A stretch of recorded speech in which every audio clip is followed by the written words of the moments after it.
So I'm Oscar Clark, I'm Chief of Curiosity at Rocket Lolly Games. I also work at Unity as an evangelist. But what we're doing is making a game based on Richard O'Brien's cult classic, The Rocky Horror Show. So Ella Romanos met Andy Layton, the original music producer on The Rocky Horror Show, a couple of years ago, and decided we want to try and make a game based on that experience. He got started just to try and find some way to evoke the experience, the kind of emotional kind of experience of being part of the audience inside that community.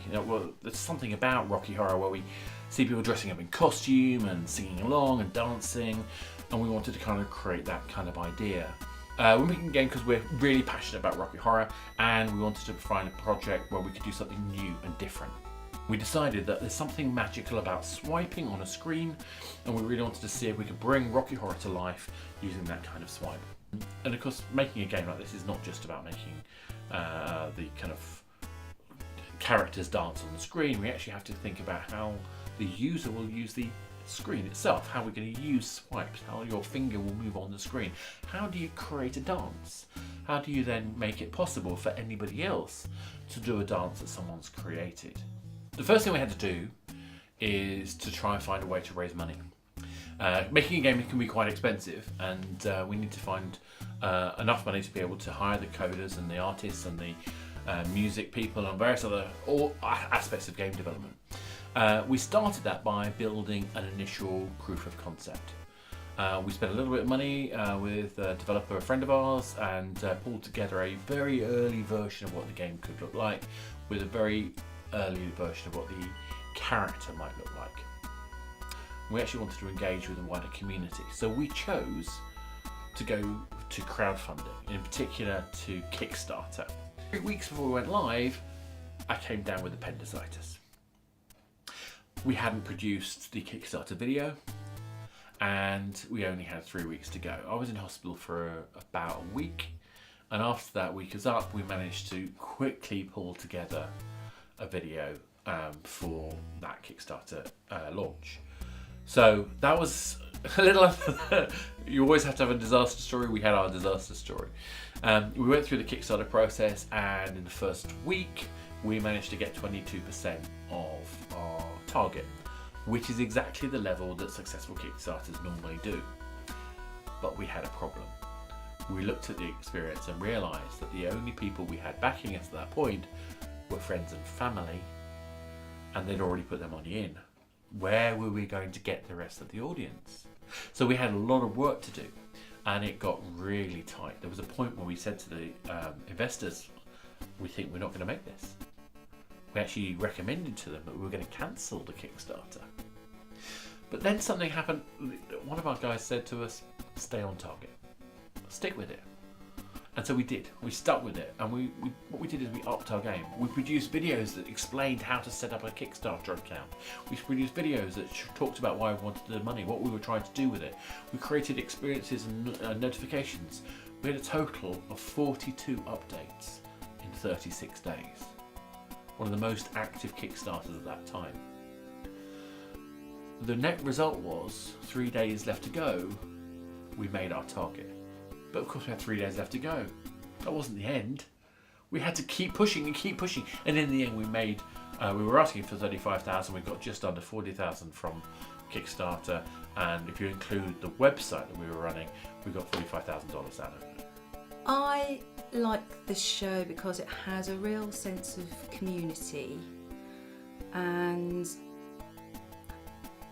there's just a real joy about being part of something like that, and it's ongoing. When you go back and back and back to go and see that show, you're reliving something, so there's a nostalgic aspect to it as well.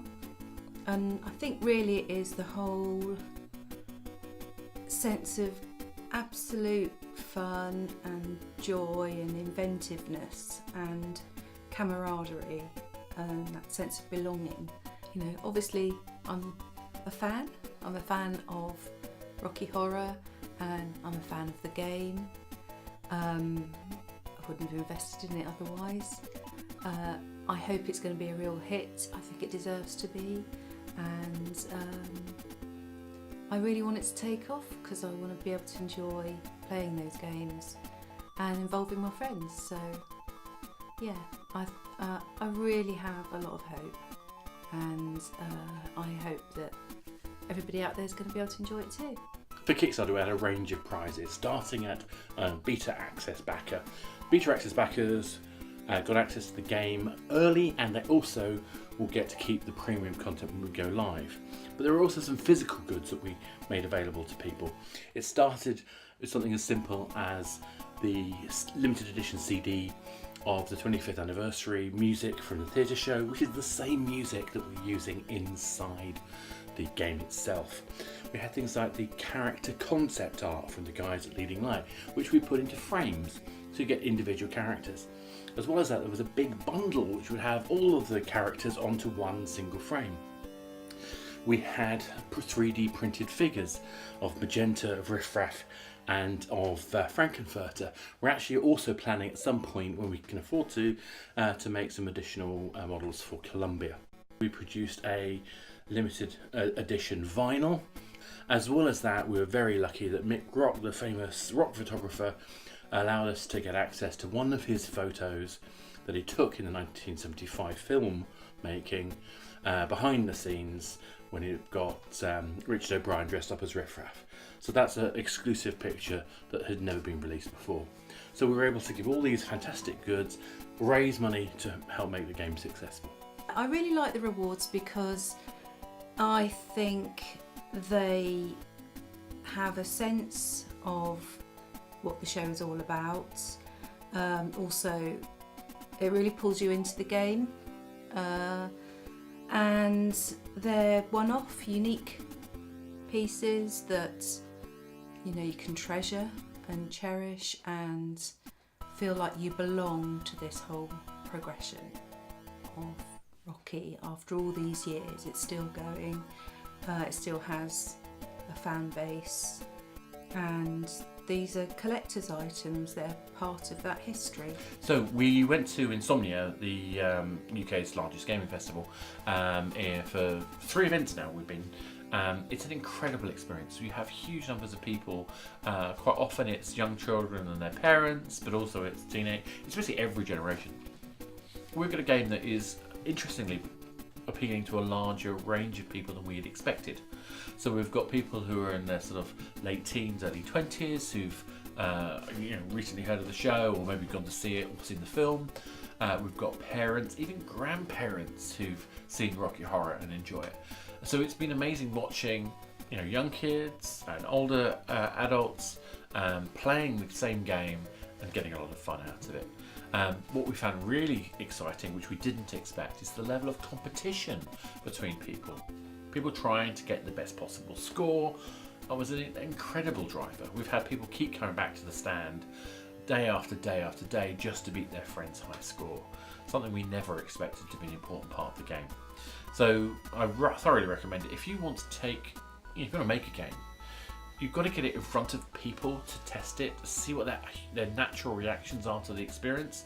And what we found is that there's a lot of people who genuinely just love the movement and the pleasure of swiping on a screen, and the tension, the genuine tension of trying to sustain exactly the dance moves that you need to in order to get the high score to beat your friends. That intensity and that enjoyment and that relaxation all combined in the same game. Well, we couldn't ask for more.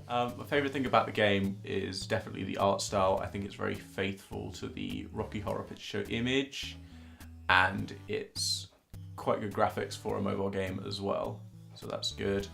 Props are very interesting as well. They definitely fit in with the theme. There's nothing out of place like you can get in some games. Just very impressed with it overall. My overall opinion of the game is that even in its current stage, it is extremely polished. It's very well done. I'm definitely going to be giving it a download once it is fully released. Making a game has to be done for 2 reasons: passion and business. Passion is important because without the passion, the authenticity, the experience, the design will be poor, will be uninspired.